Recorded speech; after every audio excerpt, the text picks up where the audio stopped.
Bonjour tout le monde, bienvenue au nouvel épisode de Sur le chemin du sommet avec Xav, Marc et moi-même. Aujourd'hui, on va parler d'entraînement, de périodisation d'entraînement, fait comment on structure un peu nos programmes d'entraînement pour nos clients au fil des mois. Moi, j'ai une question. Oui? C'est quoi la périodisation, Philippe?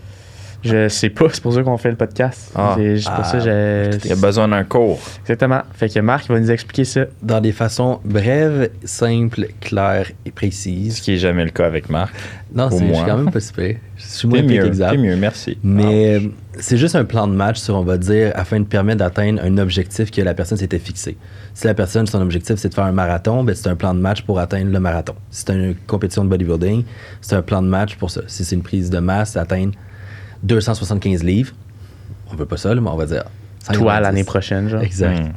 C'est quoi ce plan de match-là? Puis après, dans ce plan de match-là, tu as différentes phases, différents mois qui vont avoir chacun un objectif précis. Puis c'est de garder en tête que ça, c'est sujet à changement. Il n'y a rien de coulé dans le béton parce qu'une personne peut se blesser, des objectifs peuvent changer, des imprévus peuvent arriver. Fait que souvent, c'est très sujet à changement. Fait que tout ce qu'on va dire, il y a beaucoup de teintes de gris dedans. Merci. Marc. Moi, j'aurais tendance à utiliser la pério de manière non standard. Ce que je veux dire par là, c'est qu'une périodisation, normalement, comme on a dit, c'est un bloc après un bloc après un bloc. Fait que c'est des mésocycles ou c'est des macrocycles de l'entraînement que tu vas plugger des phases back-à-back pour, comme on a dit, aller chercher un objectif. Ça, c'est le fun, mais ça prend pas en considération le fait que tu te blesses, le fait que tu es fatigué, le fait que ta blonde t'a laissé, le fait que ton gym a fermé, le fait que c'est plus ça ton objectif. Fait que c'est pour ça que, pour ma part, puis je pense que c'est comme ça pour vous deux aussi, à un degré, une période, on n'aime pas ça plugger ça pour 1 an, on n'aime pas ça plugger ça pour 3 mois. On a une idée déjà où qu'on s'enligne avec un client parce qu'on a de l'expérience, puis c'est pas la première fois qu'on fait ça. Sauf que il faut qu'on utilise la périodisation quand même d'un point de vue de... On acquérit une base, puis sur la base, on va builder, puis à partir de ça, ben, on va trouver un facteur limitant, puis après ça, on va focaliser là-dessus. Par exemple, mon client vient me voir, il a de la misère à prendre la masse. Je regarde comment il s'entraîne comme de la merde, il sait pas comment contracter ses muscles, fait qu'il sait pas comment créer de la tension musculaire.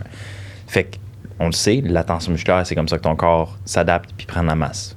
Fait que si tu crées pas de tension, t'as pas de masse, ton objectif, même si tu t'entraînes dans le bar, ben, il viendra pas.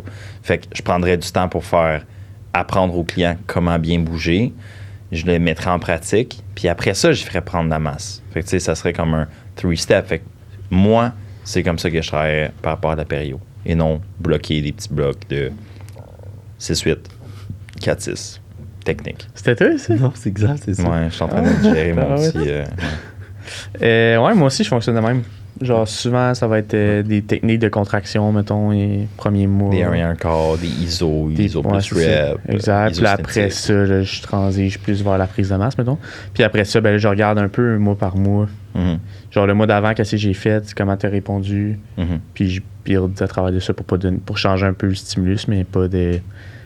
C'est quoi, mettons, tu dis comment il a répondu? Comment tu dirais qu'il a bien répondu ou non? Qu'est-ce qui te permet de voir ça? Ben, tu sais, j'ai plusieurs questions dans mon questionnaire de suivi, mais je check si les pompes ont été bonnes, si son énergie était bonne, s'il était beaucoup raqué, mettons, il peut avoir des changements aussi. Le bon feeling, genre, tu sens ton groupe musculaire muscle connection, ouais, 100%. Tes charges qui augmentent, ouais.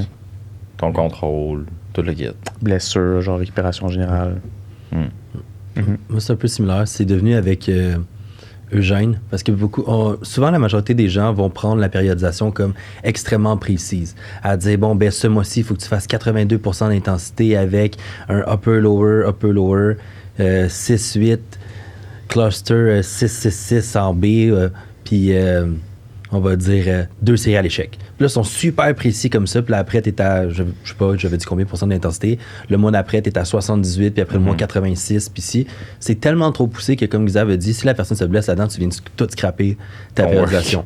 Moi, souvent, comment je vais le faire, puis je pense que c'est ça la même affaire que vous avez dit, c'est comme Eugène le montre. C'est vraiment générique. Phase 1, c'est skill acquisition. On va apprendre comment faire les mouvements correctement, comprendre comment les tempos, améliorer ta contraction musculaire. Une fois que c'est fait, ben là, on peut commencer à dire, eh ben oui, on va prendre la masse parce que je le sais que ton hack squat, je le sais que ton RDL, est bien faite puis que tu le sens dans les bons muscles.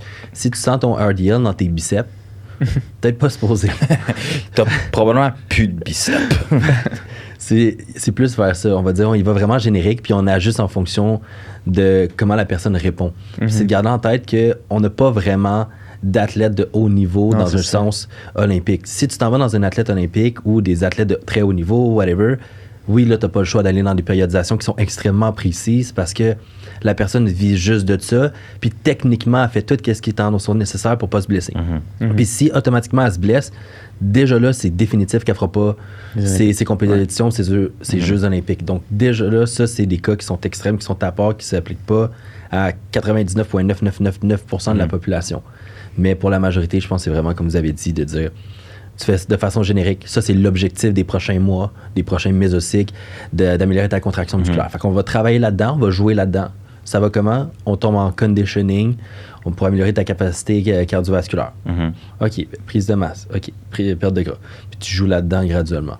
Moi, tu sais, je sais pas si c'était comme ça pour vous, mais quand je me suis lancé dans ma formation au début, la chose que j'avais le plus de la misère, c'était pas concevoir quelque chose, c'était concevoir plusieurs choses qui étaient en lien l'une avec l'autre. Fait que c'est pour ça qu'au début, quand je me suis formé, j'ai pris 1 an de mentorat, j'ai pris des formations à côté dans la période, j'ai acheté des livres là-dessus, j'ai fait de la pratique, j'ai fait de la mise en pratique moi-même. C'était le facteur qui me rendait le plus insécure par rapport à mon travail, puis mettons mes connaissances qui s'arrêtaient. Puis je me suis rendu compte, à la fin de la journée, tu t'en calisses.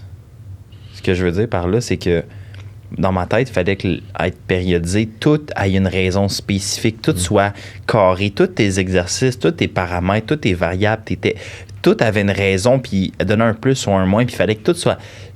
À la fin de la journée, là, tu t'entraînes, tu crées du stress sur ton corps. Le stress est adapté à ta situation. Le moment où ce stress-là, soit il répond plus, il est trop fatigué ou t'es tanné, ben qu'est-ce que tu fais? Tu le changes. Parce que nous, je sais pas si c'est comme ça pour vous, là, quand j'ai passé tout ce temps-là à me former pendant legit 1 an, c'était une des seules crises d'affaires que je faisais, genre je nail it down. La seule chose que j'ai retenue qui est vraiment le plus utile, c'est, comme on a dit, c'était Antoine Massicotte qui m'a aidé avec ça. Shout out à toi, Antoine. Il dit, oui, tu peux faire tout ça, sauf que ton bloc d'entraînement, il faut qu'il y ait un purpose. T'sais, fait que ton bloc 1, comme tu as dit, c'est améliorer la contraction musculaire. Fait que ton objectif, c'est ça. Fait que peu importe ce que tu fais à l'intérieur, c'est plus ou moins important tant que c'est en ligne avec cet objectif-là en particulier. Fait que c'est comme, moi, quand je crée un planning, ça aide moi puis ça aide mon client. Je mets dans son training baseline, mois 1, son split. Par exemple, aujourd'hui, j'ai dit ça à un client, upper, lower, mécanique. Parfait. C'est quoi mon objectif? Créer de la tension mécanique pour driver la synthèse de protéines et les résultats musculaires. Pourquoi? Parce que le gars m'a déjà prouvé que toute la base, il l'avait déjà. Fait que maintenant, dans son process, c'est rendu créer de la tension. Fait qu'on est déjà à step 2 ou 3 et non à step 1, genre. Moi, c'est un truc qui m'a vraiment aidé de mettre, non seulement dans ma tête, mais sur mon planning, c'est quoi mon objectif du training. Parce que chaque training, à un degré, doit avoir un objectif.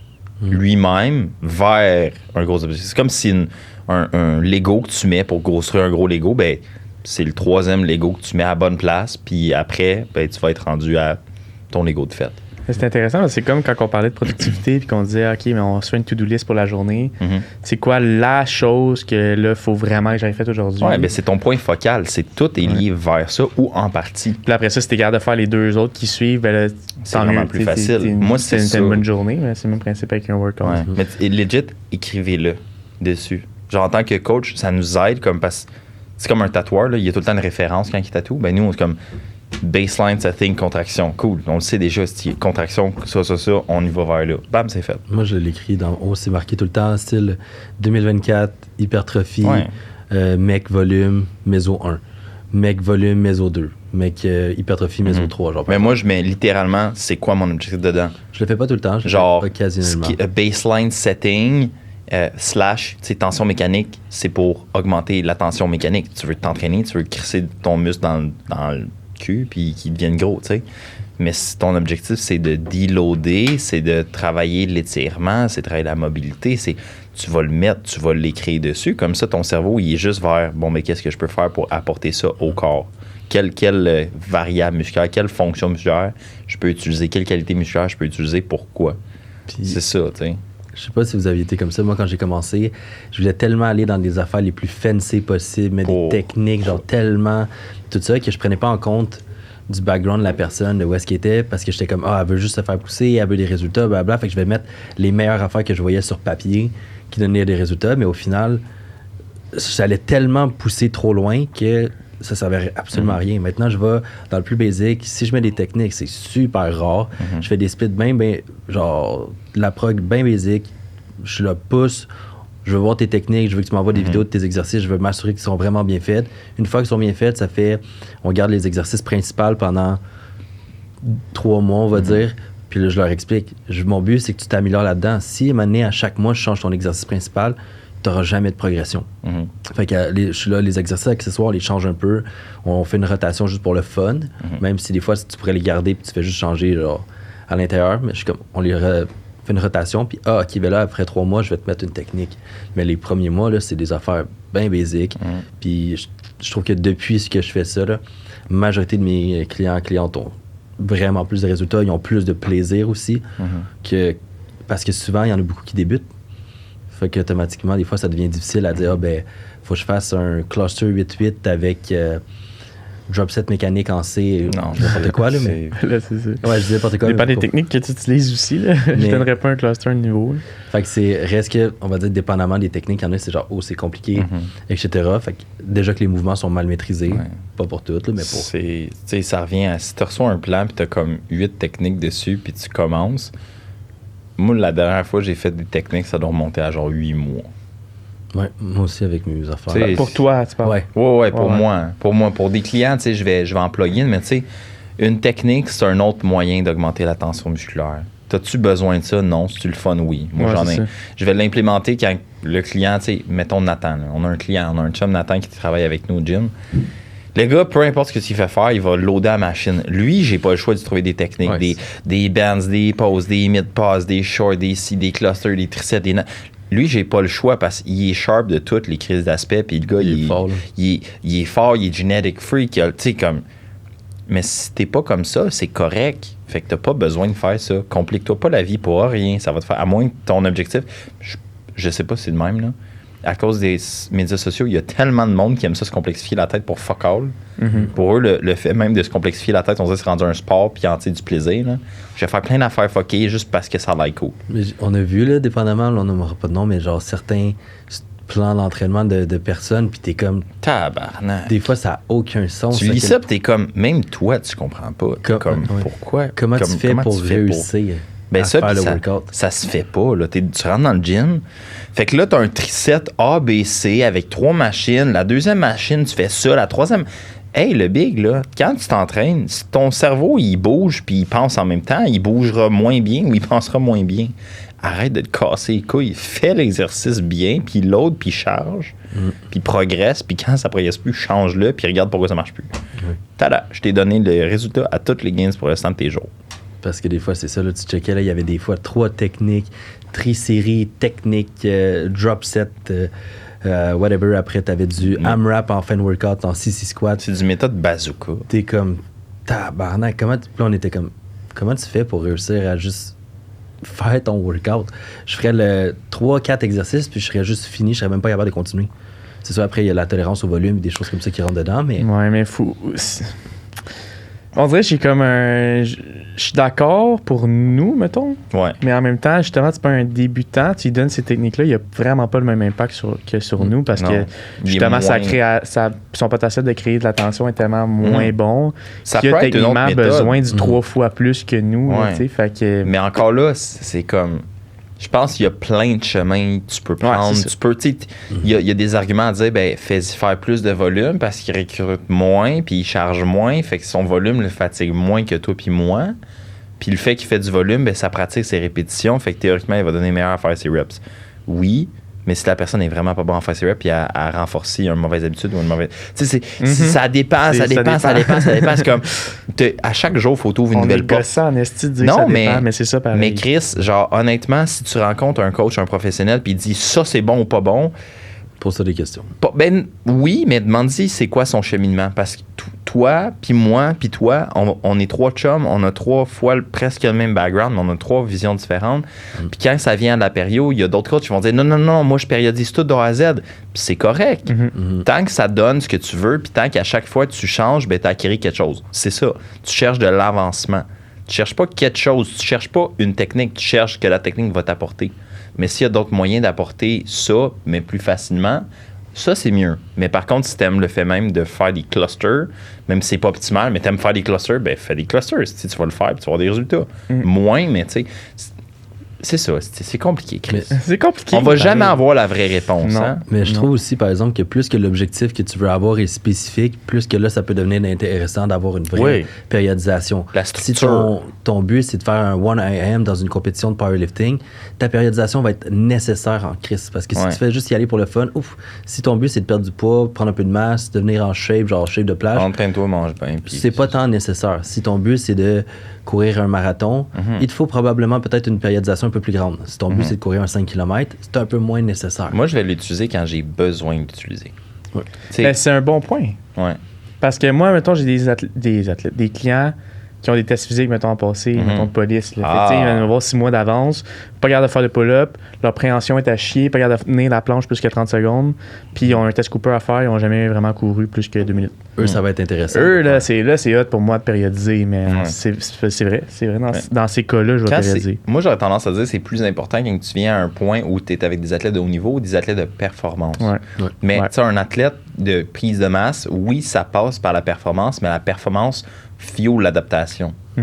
Fait que moi, j'aurais tendance à dire que c'est utile, mais comme moi, j'ai jamais périodisé pour toi, ni pour toi. Ah! Oh my God! Moi, en plus, wow!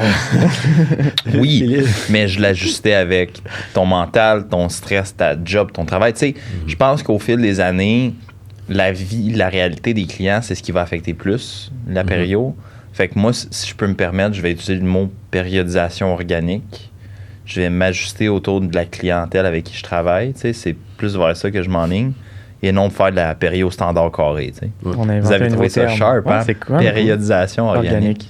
On va l'appeler de même, le podcast. Je me fais brander esti. Je vais aller chercher ma licence officielle. Je vais mettre ça comme titre du podcast pour vrai. La périodisation organique. Non, mais c'est con, mais c'est comme auto-réguler ton entraînement. Là.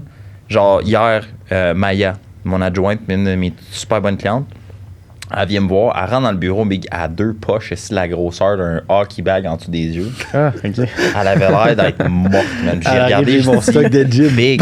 Non, mais pour vrai, elle était. Puis là, elle fait son training, man. Genre, jammy, carré, stiff, stress. Genre, pas une bonne semaine. Je suis comme, t'es-tu correct pour t'entraîner aujourd'hui? Elle me dit, ouais. Un exercice, on a fait, elle a une lourdose lombaire, une compensation du pelvis, puis des lombaires hyper stiff qui fait une inhibition d'extension d'ange. Fait qu'elle sent pas son cul quand elle train, genre. Fait qu'on fait de l'activation avec du hip thrust pour du volume puis des short pause, genre. Après ça, je hop in sur un leg press. On fait un set, man, elle a pas de plate. Elle sent rien, elle est jamais. Je regarde, je suis comme, on dirait qu'elle a le coup de brailler, la pauvre fille. Je suis comme, on peut offer, là, genre. Elle est comme, non. OK, mais tu sais, on a fait le training, mais j'ai droppé son tempo, j'ai droppé ses charges, j'ai droppé son volume, j'ai parlé plus. Tu sais, j'ai ajusté son training à comment elle se sentait. Faire ça peut être simple comme ça peut être compliqué, mais tu sais, des fois, c'est nécessaire. Tu sais, il y a des jours où toi, t'arrives au gym, t'es comme, it's not fucking happening, puis c'est pas que t'es pas bon, c'est pas que c'est juste, ben, il y a trop d'affaires qui sont arrivées que ton char a pogné un flat. Ferme ta gueule, je m'en calisse, t'avais pas mis un flat, faut que tu fasses ton 1 rep max au squat. Ouais, non, Chris, un moment donné. Tu vas le laisser faut être réaliste, tu sais, quand ça vient à ça. Fait que, pério organique. Good. Merci beaucoup, les gars, pour cette discussion. Merci d'avoir écouté. Laissez un avis 5 étoiles sur Spotify ou peu importe la plateforme que vous utilisez, en fait. Puis, on se voit la semaine prochaine pour un prochain épisode. Un prochain épisode. Bye. Merci, bye. Bye.